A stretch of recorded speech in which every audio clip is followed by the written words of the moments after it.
উত্তরের দারিদ্র্যপীড়িত জেলা কুড়িগ্রাম। অগ্রহায়ণের প্রথম দিক থেকে তীব্র শীত পড়তে শুরু হয়েছে।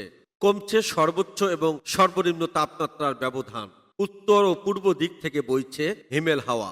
সন্ধ্যার পর থেকে পরদিন সকাল ৮টা থেকে ৯টা পর্যন্ত ঘন কুয়াশা, তীব্র ঠান্ডায় জনজীবন বিপর্যস্ত হয়ে পড়েছে।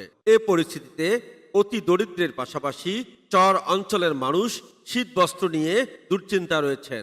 আজকে কুয়াশার প্রভাব কম, কিন্তু কনকনে ঠান্ডা প্রচুর পরিমাণে রয়েছে। এলাকার জনজীবন খুব অসহায়ত্ব অবস্থান করছে। আমাদের অত্র এলাকার রংপুর দিনাজপুরের লোকজনগুলো কামকাজ চলাফেরা করা খুবই অসহনীয় হয়ে গেছে খুব শীতের কারণে।